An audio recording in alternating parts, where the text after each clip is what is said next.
हम्म, मुझे ये वाला प्रूव करना है, एडीसी, एडीसी और दूसरा है एफएचजी, एफएचजी, ठीक है, ये करना है। तो अब ना इसमें मैं क्या बोलूंगा कि आप ये देखिएगा कि एसी अपॉन एफ जी, हम ये वाला ले लेंगे, AC upon F ji from fourth, equation number fourth से मैं लूंगा एसी अपॉन एफ जी, ये एसी हो गया और ये एफ जी हो गया, और फिर ये वाला देखना है मुझे एडी और एफ एच, क्योंकि मुझे ट्राइंगल चाहिए ए डी सी और एफ एच जी, ये वाले दो ट्राइंगल चाहिए।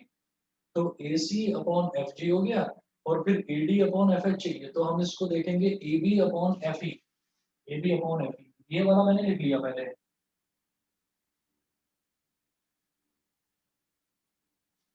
ये वाला मैंने लिख लिया। अब इसमें क्या है कि देखिए, जैसे मेरे पास ये A B upon F E है, A B upon F E is equal to A C upon F G, ये तो क्लियर है ना, मैंने इक्वेशन नंबर 4 में से निकाल के लिख लिया, ये तो सबको क्लियर है, यस सर। ये हाँ सबको जी क्लियर सर। है। अब आप ये देखिएगा कि इसमें ना मुझे ये दे रखा है कि जो ए, ये जो सी डी है और ये जो जी एच है, ये दोनों जो है ना ये मीडियंस हैं। तो मीडियंस का काम क्या होता है, मीडियंस का काम होता है अपोजिट वाली साइड, सामने वाली साइड को डिवाइड कर देना 50-50 में, ये मीडियंस का काम होता है। तो जैसे ये सी डी है, तो ये सी डी क्या करेगी, ए डी और डी बी इक्वल हो जाएगा। इसका मतलब ये जो पूरा ए बी है, इसको मैं लिख सकता हूँ ट्वाइस ऑफ ए डी, क्योंकि डी इसका मिड पॉइंट है ए बी का, तो पूरा जो ए बी है उसको मैं लिख सकता हूँ ए डी का डबल, लिखा जा सकता है ना। Yes sir. तो ए बी की जगह बेटा ये हो गया A C upon F G, A B की जगह मैं लिख दूंगा ट्वाइस ऑफ ए डी।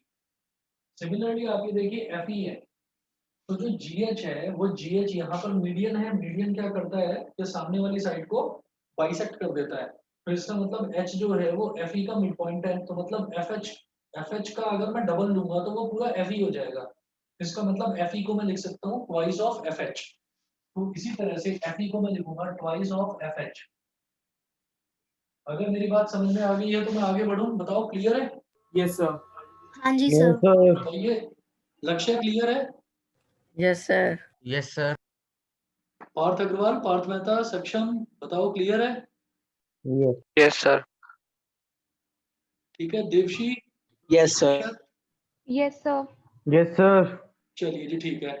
तो अब हम ये कहेंगे कि यहाँ पर मैंने 2 से 2 को काट दिया, तो ए सी अपॉन एफ जी, अब आप ये देखिएगा क्या हो गया, A C upon F G is equal to A D upon F H, और ये जो बीच वाला, मतलब मैंने क्या यूज करा, ए सी यूज करा और ए डी यूज करा, देखो ए सी और ए डी यूज करा, फिर एफ जी यूज करा और एफ एच यूज करा, देखो एफ जी और एफ एच यूज करा। तो अगर बीच वाला एंगल इक्वल आ जाए तो बात बन जाएगी, और मैं जानता हूँ कि ये जो एंगल ए है ये एंगल एफ के इक्वल है, ये देखिए एंगल ए एंगल एफ के इक्वल है, मैं लिखूंगा from first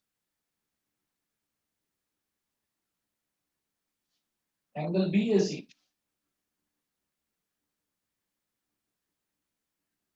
is equal to angle E F G, ये हो गया। अब ये जो बी ए सी है, क्योंकि मैं triangle D A D C की बात कर रहा हूं, तो बी ए सी ना बोलकर मैं डी ए सी बोलूंगा इसको, it implies that angle D A C, और ई एफ जी ना बोलकर मैं इसको एच एफ जी बोल दूं तो कोई प्रॉब्लम तो नहीं, बताइए। No sir. ठीक है जी, अब जब इतना हो गया तो आप ये देखिएगा कि एसी और एडी क्या यूज करा मैंने, एसी और एडी और दोनों के बीच वाला एंगल, दोनों के बीच वाला एंगल, फिर एफ जी और एफ एच, एफ जी और एफ एच और दोनों के बीच वाला एंगल, दोनों के बीच वाला एंगल, तो ये क्या हो जाएगा, साइड एंगल साइड।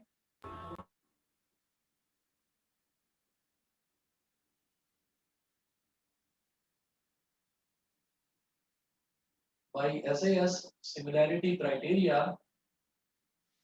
अब किस तरीके से करेंगे, आप ये खुद देखिएगा कि मैं इसको ऐसे करूंगा कि जैसे ये है, ये AC और AD लिखा हुआ है, ठीक है, तो इसका सीक्वेंस ठीक रखने के लिए मैं क्या करूंगा, इसको ना AC को मैं लिख दूंगा CA, AC को मैं लिख सकता हूँ CA, मैंने इसको ऐसे लिख दिया CA, ताकि जब इनको कंबाइन करें तो A और A ओवरलैप होकर CAD बन जाए। तो मैं लिखूंगा triangle CAD is similar to FG और FH, तो मैं FG को लिखूंगा GF। इससे क्या होगा, जब इन दोनों को कंबाइन करेंगे तो F और F ओवरलैप हो जाएगा और ये बन जाएगा GFH। GFH, लेकिन ये तो मुझे प्रूव नहीं करना था, मुझे प्रूव करना था ADC is similar to FHG। तो हम दोनों में एक जैसा ही कुछ बदलाव लाएंगे तो दोनों पर कोई फर्क नहीं पड़ेगा। जैसे ADC था, तो मतलब इस C को आप, ये पहले प्लेस पर लिखा हुआ है, इसको आप उठाकर तीसरे प्लेस पर लिख दो, तो फिर इधर भी जो पहले प्लेस पर लिखा हुआ है इसको उठाकर तीसरे प्लेस पर लिखोगे, ठीक है। और तब अगर सीक्वेंस हमारा सेम आ जाए तो हम कहेंगे हाँ जी प्रूव हो गया। मुझे लगता है समझ गए होंगे आप लोग। ये CAD Yes, है sir. तो इस C को उठाकर तीसरे प्लेस पर लिख दो, तो क्या बन सही. जाएगा ट्राइंगल ADC सिमिलर टू, ये जो G है इसको उठाकर आप तीसरे प्लेस पर लिख दो, तो ट्राइंगल FHG। तो दोनों तरफ मैंने एक जैसा बदलाव किया तो पूरा जो सीक्वेंस है वो सीक्वेंस तो बदल गया, लेकिन ट्राइंगल की सिमिलैरिटी पर कोई फर्क नहीं पड़ेगा। बताइए बेटा, समझ गए? Yes, sir. ठीक है, नव्या क्लियर है?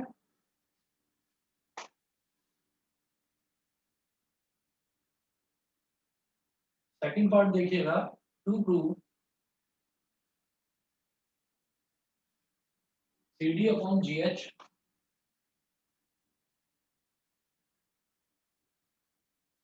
is equal to AB upon FE। Good good, ये चीज प्रूव करनी है, तो लिखेंगे since we have proved that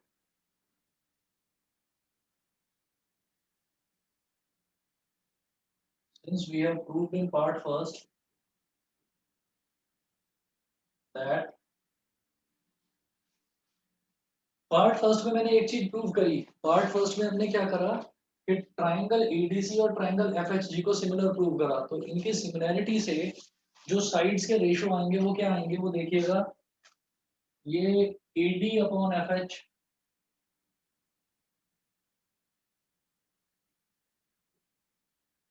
AD upon FH is equal to, पहला दूसरा AD, इसका पहला दूसरा FH, इसका दूसरा तीसरा DC, DC को मैं पलटकर CD लिख रहा हूँ, इसका दूसरा तीसरा HG जिसको मैं पलटकर GH लिख रहा हूँ। क्यों लिख रहा हूँ ये आप समझ गए होंगे, CD अपॉन GH मुझे चाहिए प्रूफ में। उसके बाद देखिएगा अगला, पहला और तीसरा AC और इसका पहला और तीसरा FG। एक तो मुझे CD अपॉन GH चाहिए और एक चाहिए मुझे AB अपॉन FE, है ना। तो AB अपॉन FE, उसके लिए मैं इन दोनों को ले लूंगा, इन दोनों को ले लूंगा और फिर बात बन जाएगी। देखिए कैसे, मैं इस तरफ कर रहा हूँ तो ऊपर का पोर्शन मिटा रहा हूँ,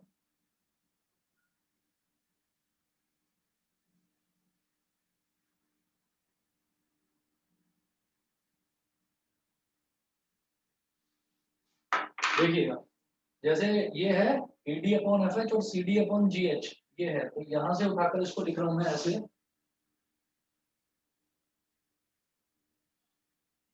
CD upon GH is equal to AD upon FH, AD upon FH। और आप समझ जाओगे कि यहाँ पर ऊपर भी 2 से मल्टीप्लाई कर दो, नीचे भी 2 से मल्टीप्लाई कर दो, तो ये क्या हो जाएगा, ये हो जाएगा ट्वाइस ऑफ AD। AD का डबल क्या हो जाएगा बेटा, AB। तो CD अपॉन GH क्या हो गया, AD का डबल क्या हो गया, AB। इसी तरह से FH का डबल क्या हो जाएगा, FE। बताइए जी, समझ गए, हो गया प्रूफ? Yes, sir. Yes, जी sir. सर। ठीक है जी, ये सेकंड पार्ट हो गया। अब थर्ड पार्ट देखिएगा, थर्ड पार्ट में क्या है, ट्राइंगल CDB और ट्राइंगल GHE, इधर वाले दोनों ट्राइंगल्स हैं, इनको सिमिलर प्रूव करना है, ये भी कर सकते हैं हम।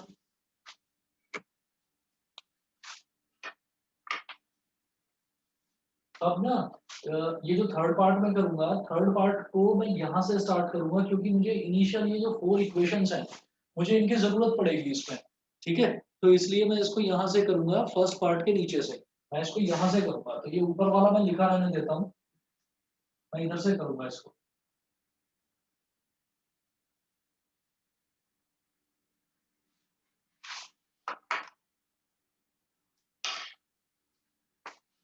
तो थर्ड पार्ट में है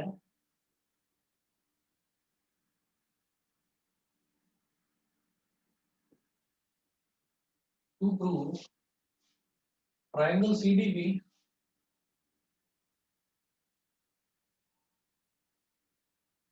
is similar to triangle GHE. CDB is similar to triangle GHE. ये करना है।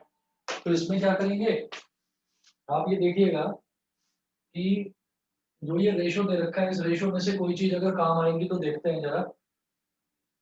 एक तो ये CB मिल जाएगा, हाँ हाँ CB मिल जाएगा, और इधर GHE, इधर से मेरे को EG मिल जाएगा। ठीक है, तो एक तो ये वाला ले लो, फ्रॉम फोर्थ इक्वेशन से उठाइए तो BC अपॉन EG मिल गया एक तो मुझे, ठीक है। CDB में एक तो मुझे BC मिल गया, दूसरा ये BD मिल जाए, तो BD के लिए ये जो AB वाला है ये काम कर जाएगा। तो AB अपॉन FE वाला ले लो आप, AB अपॉन FE, मतलब मैंने ये वाला पोर्शन, मैंने इतना वाला पोर्शन उठाकर यहाँ पर लिख दिया। अब हम जानते हैं कि ये जो हमने AB लिखा है, ये AB क्या है, बिकॉज ये जो CD है ना, ये CD मीडियन है। तो मीडियन क्या करता है, सामने वाली साइड को 50-50 में डिवाइड करता है, तो D मिड पॉइंट हो गया। तो इसका मतलब क्या है कि जो हमारा ये AB है, ये जो बड़ी वाली साइड है ना पूरी AB, इस AB को मैं क्या लिख सकता हूँ, इसको मैं लिख सकता हूँ ट्वाइस ऑफ BD का डबल, ये लिखा जा सकता है। तो मैं लिखूंगा यहाँ पर BC upon EG is equal to AB की जगह मैं लिख दूंगा ट्वाइस ऑफ BD। इसी तरह से जो FE है, FE की जगह मैं लिखूंगा ट्वाइस ऑफ EH।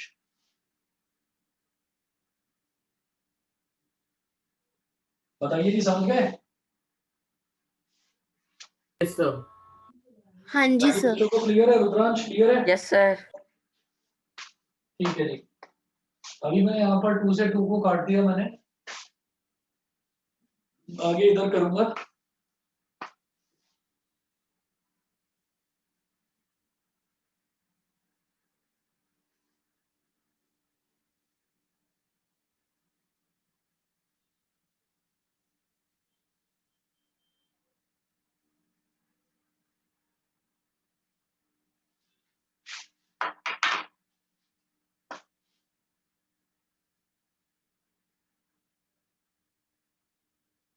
अब देखिएगा कि यहाँ पर मैंने कहा BC अपॉन EG,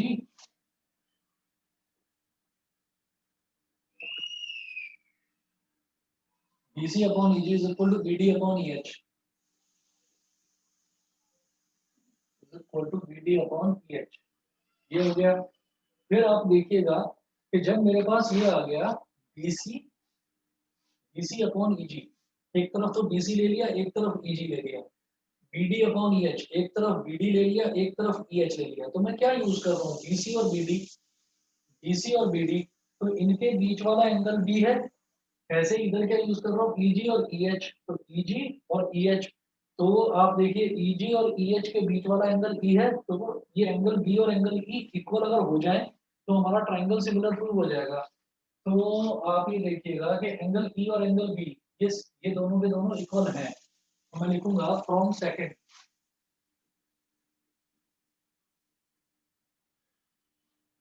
इक्वेशन से एंगल ABC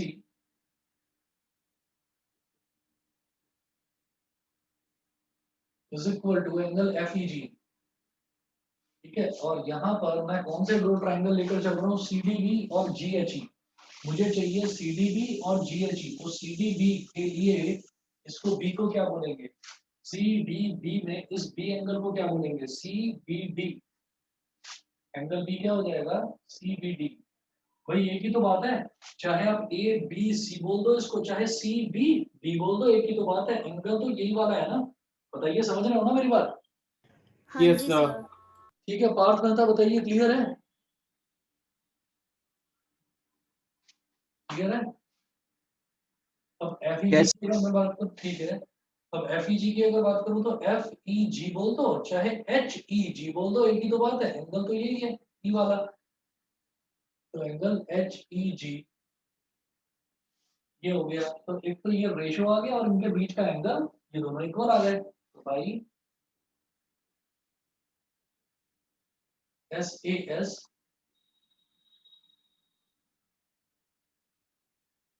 भाई S A S similarity criteria triangle. अब देखिएगा हम रेशो किस तरीके से लिखेंगे, जैसे मान लो ये बीसी था, तो इस बीसी को बदलकर सीबी लिख दो ताकि ये दोनों कंबाइन हो जाए। तो बी से बी ओवरलैप करके ये सीबीडी बन जाएगा, triangle CBD is similar to. इसी तरह से ये ईजी था, इसको पलटकर जीई कर दो, तो जब दोनों कंबाइन कर जाएंगे तो ये बन जाएगा जीई एच। ठीक है, तो एक तो ये हो गया, लेकिन मुझे ये तो नहीं करना था, मुझे सी डी भी चाहिए था। तो जैसा चेंज यहाँ पर करूंगा वैसा ही चेंज यहाँ पर करना होगा। तब अगर मुझे ये मिल जाता है तो मैं कहूंगा कि हाँ जी प्रूव हो गया, नहीं तो नहीं हो पाया। तो सीबीडी में हमें क्या चाहिए, सी डी बी, मतलब डी को बीच में ले आओ और बी को बाद में, मतलब डी और बी को इंटरचेंज कर दो। तो ट्राइंगल सी डी बी हो गया। तो सिमिलर टू, इसी तरह से जब यहाँ पर बी और डी को इंटरचेंज करा दूसरे तीसरे को, तो इसके भी दूसरे तीसरे को इंटरचेंज करेंगे,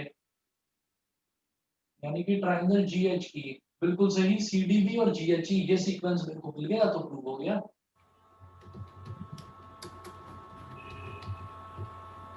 मुझे लगता है सबको आ गया होगा समझ में। Yes, sir. हाँ जी सर। ठीक है जी, नव्या क्लियर है? नहीं आ रही आवाज? चलिए छोड़िए, एग्जांपल नंबर 17 देखता हूँ नेक्स्ट।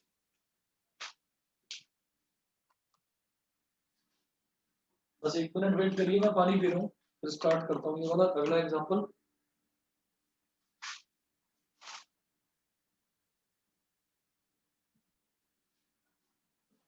ये एग्जांपल नंबर 17 में है, in the given figure if BD is perpendicular on AC and CE is perpendicular on AB, prove that triangle AEC is similar to triangle ADB and CA upon AB is equal to CE upon DB। ये है, ठीक है।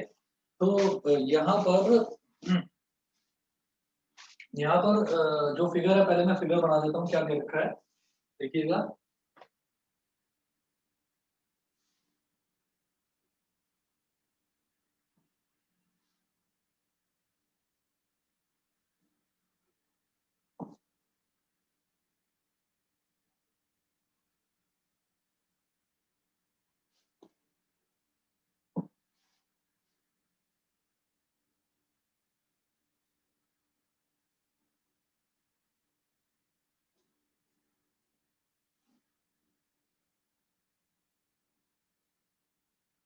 A B C B C और फिर है इधर D और इधर है ई। ये दे रखा है, इन्होंने बोला है कि इस वाली फिगर में क्या है, इस वाली फिगर में ये BD is perpendicular on AC and CE is perpendicular on AB, ये दे रखा है। तो मुझे प्रूव क्या करना है कि ट्रायंगल AEC और ट्रायंगल ADB ये दोनों के दोनों सिमिलर हैं। ठीक है, ये चीज प्रूव करनी है। तो इसको प्रूव करने में मुझे लगता नहीं है कि आप में से किसी भी बच्चे को दिक्कत आएगी। देखिएगा, मुझे AEC और ADB सिमिलर प्रूव करने हैं, तो मैं मेंशन करूंगा सबसे पहले in triangle AEC and triangle ADB।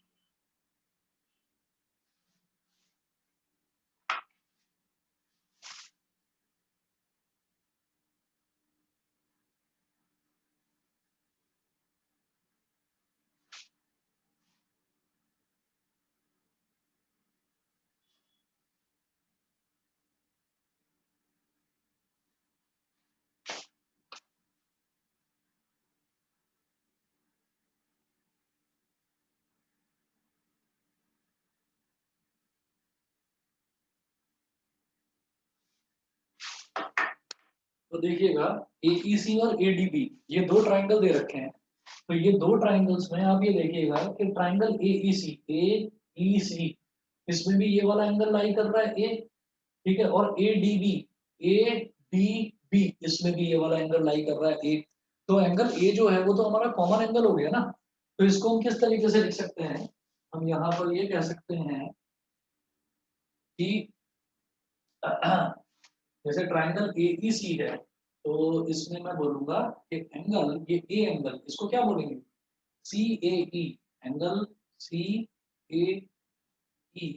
Is equal to, अब ट्राइंगल ADB में ये वाला एंगल है इसको क्या बोलेंगे, DAB, एंगल DAB ये क्या हो गया, कॉमन एंगल, ये कॉमन एंगल हो गया, एंगल CAE और एंगल DAB। फिर उसके बाद हम ये देखेंगे कि AEC में ए के 90 डिग्री वाला एंगल है। तो लिखिए angle AEC is equal to, similarly angle triangle ADB में ये 90 डिग्री वाला एंगल है, angle ADB is equal to 90 degree, ये है, ठीक है। तो ये मेरे दो एंगल्स इक्वल हो गए। तो जब दो एंगल्स इक्वल हो जाते हैं तो मेरे को तीसरा एंगल को देखने की जरूरत ही नहीं है, बाकी कुछ भी देखने की जरूरत नहीं है, दो एंगल्स इक्वल हो गए तो by double A similarity criteria मैं इधर मेंशन कर रहा हूँ।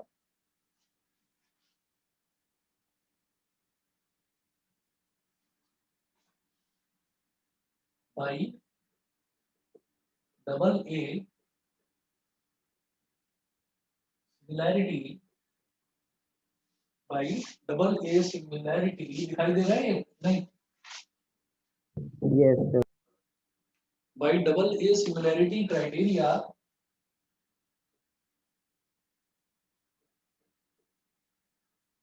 Triangle AEC is similar to triangle ADB, ठीक है। Triangle AEC is similar to triangle ADB, ये दोनों ट्राइंगल हमारे सिमिलर हो गए। जब ट्राइंगल सिमिलर हो गए तो अब इसमें जो सेकंड पार्ट है, सेकंड पार्ट देखते हैं। पहले पार्ट में तो यही प्रूव करना था, ये तो प्रूव हो गया। सेकंड पार्ट में है to prove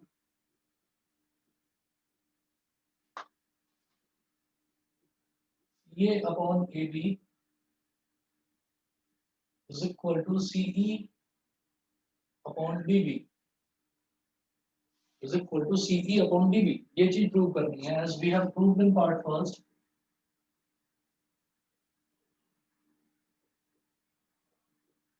as we have proved in part first, as we have proved in part first that triangle AEC is similar to triangle ADB, it implies that इसका पहला दूसरा क्या है AE, इसका पहला दूसरा क्या है AD, ठीक है। इसका दूसरा तीसरा क्या है EC, इसका दूसरा तीसरा क्या है DB, ठीक है। इसका पहला तीसरा क्या है AC, इसका पहला तीसरा क्या है AB, ये हो गया, ठीक है ना। मुझे क्या प्रूव करना था, CA अपॉन AB, देखिए CA अपॉन EB तो मुझे यहाँ मिल रहा है और CE अपॉन DB ये भी मिल रहा है, तो मेरा इससे बात बन जाएगी। मैं इनको अलग लिखूंगा, जैसे AC अपॉन AB है तो इसको मैं लिख दूंगा CA upon AB is equal to, ये EC अपॉन DB है तो इसको मैं पलट कर लिख दूंगा CE अपॉन DB। प्रूव, मुझे लगता है समझ में आ गया होगा सबको, Yes, sir. ठीक है। चलिए जी, ये हुआ हमारा एग्जांपल नंबर 17। अगला देखते हैं,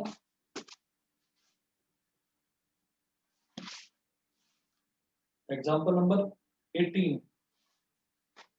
ये CBSE में भी आ चुका है 2004 में और NCERT का क्वेश्चन है, इंपॉर्टेंट है।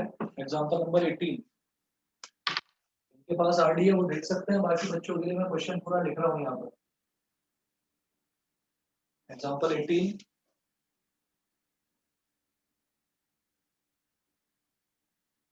D is a point on the side BC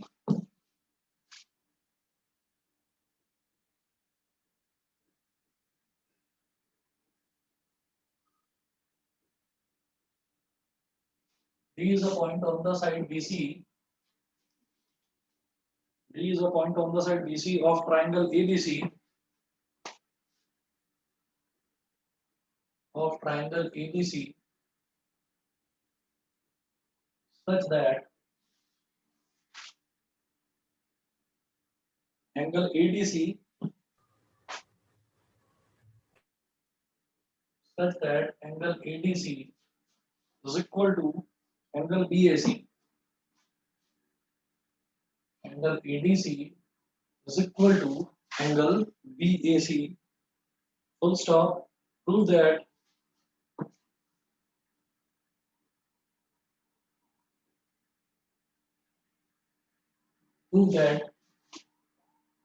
CA upon CD.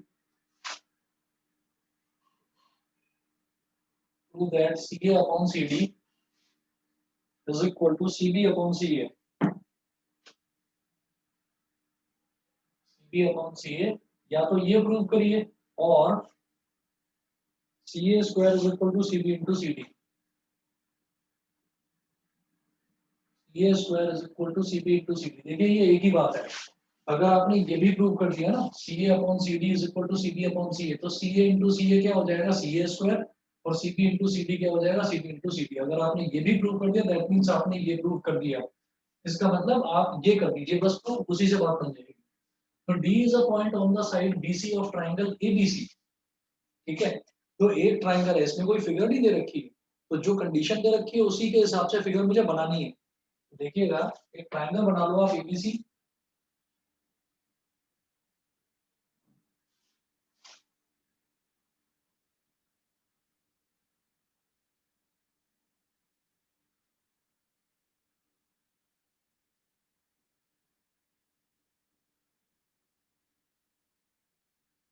A B C, ये ट्राइंगल है ABC. अब इस ABC ट्राइंगल में D is a point on the side BC. Angle ADC, angle ADC is equal to angle BAC. चलिए ये point हो गया. ये जो एंगल ADC है, नहीं, ये वाला जो एंगल है एंगल ADC, ये पूरा एंगल BAC के इक्वल है. ये पूरा एंगल BAC के इक्वल है. ठीक है ना. अच्छा, ये कंडीशन दे रखी है इसमें, तो हम यहाँ पर कहेंगे कि अब मैं इस ट्राइंगल की बात करूंगा और इस पूरे बड़े ट्राइंगल की बात करूंगा. तो हम ये कहेंगे in triangle ABC and triangle ADC,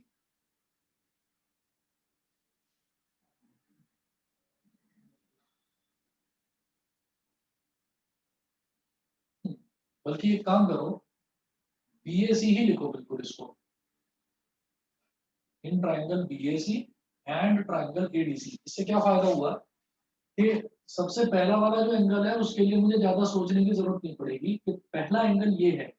triangle BAC में एंगल A और ट्राइंगल ADC का एंगल D, ये दोनों इक्वल गिवन है. तो मैं लिखूंगा angle BAC is equal to angle ADC. यहाँ पर हम लिख देंगे बेटा गिवन, ये हमको दे रखा है. दूसरा हम ये कहेंगे कि BAC जो ये बड़ा ट्राइंगल है, इसमें ये वाला एंगल जो है ये C, ये इसमें लाई कर रहा है, इसको BCA बोलेंगे.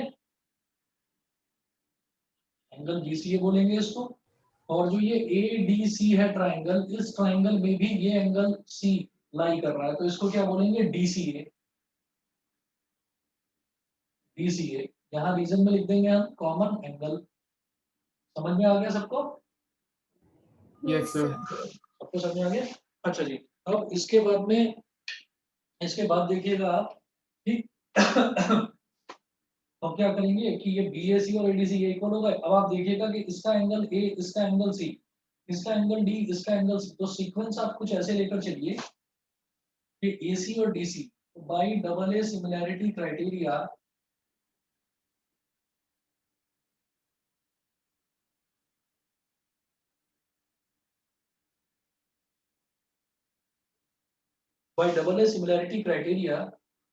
इसका एंगल A और इसका एंगल C. तो पहले लिखो A फिर लिखो सी, इसका एंगल डी और इसका एंगल सी, तो इधर लिखिए डी और इधर लिखिए सी। अब जैसे ये AC है, अब AC है तो क्या बचा, B बचा बस, तो B को चाहे बाद में लिख दो, चाहे पहले लिख दो, चाहे बीच में लिख दो। चलो मैंने पहले लिख दिया, तो ट्राइंगल BAC। अब DC इधर आ गया, तो DC में क्या बचा, A बचा। तो अब A को पहले बाद में या बीच में कहीं पर भी लिख सकते थे, लेकिन जो बचा हुआ अल्फाबेट था वो यहाँ पर B था, उसको मैंने पहले लिखा है। तो यहाँ पर बचा हुआ अल्फाबेट A है, तो इसको भी मैं पहले ही लिखूंगा। मेरी ये बात सबको क्लियर है? Yes, sir. ठीक है जी। तो ये सॉरी, ये तो मेरे को प्रूव करना ही नहीं था, प्रूव तो मुझे कुछ और करना था। तो ये दो ट्रायंगल सिमिलर हो गए। तो जब ये दो ट्रायंगल सिमिलर हो गए, तो अब इसके बाद मुझे नेक्स्ट क्या करना है, जब सिमिलर होगा ट्रायंगल तो फिर इनका जो रेशो है वो इक्वल होगा। तो मैं क्या करूंगा देखिएगा,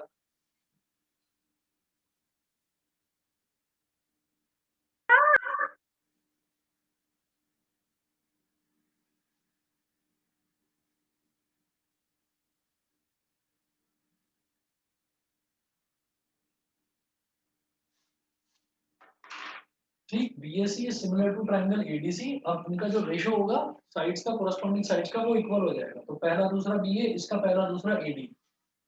तो लिख दीजिए यहाँ पर, it implies that BA upon AD, इसका दूसरा तीसरा AC, इसका दूसरा तीसरा DC, AC अपॉन DC, फिर इसका पहला तीसरा BC और इसका पहला तीसरा AC।